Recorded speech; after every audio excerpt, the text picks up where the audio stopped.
बहुत सारे लोग मुझे कहते हैं कि भाई अपनी सास को माँ मानो, तभी वो प्यार करेगी माँ जैसा, जैसे आपकी माँ आपको करती है। तो आपसे एक बात कहूँ, अगर मैं अपनी सास को माँ मान लूँ, माँ मानना तो दूर, समझ भी लूँ ना, है ना, सोच भी लूँ कि चलो माँ है, तो आपको बात बताऊं, 2 दिन में मुझे घर से बाहर निकाल देगी, वो भी धक्के मारकर, लात मारकर।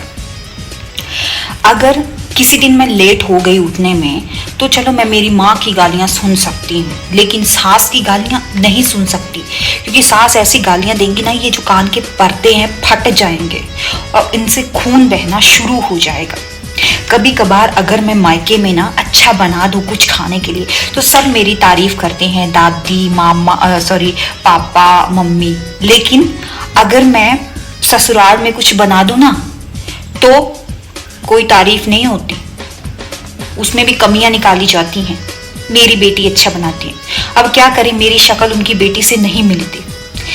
अगर मैं कभी बोल दूं घर में, मायके में, कि आज मेरी तबीयत खराब है, आज मैं खाना नहीं बनाऊंगी, ससुराल में बनाना पड़ेगा क्योंकि सास को चक्कर आ जाएगा, है ना, तो ससुराल में जितना भी बीमार हो, जितनी तबीयत खराब हो, लेट के बनाओ, रो के बनाओ, कैसे भी बनाओ, खाना आपको बनाना ही पड़ेगा।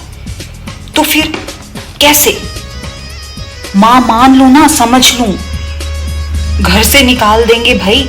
सास को भी तो अपनी जो बहू है उसको बेटी समझना चाहिए, लेकिन वो कभी भी अपनी बहू को बेटी का दर्जा नहीं देती, क्योंकि उसकी बेटी की शक्ल उसकी बहू से बिल्कुल भी नहीं मिलती, नहीं मिलती, इतनी भी नहीं मिलती। क्यों? सही कहा ना, तो क्यों मानूं मैं अपनी, क्यों समझूं मैं अपनी सास को अपनी माँ? बताओ।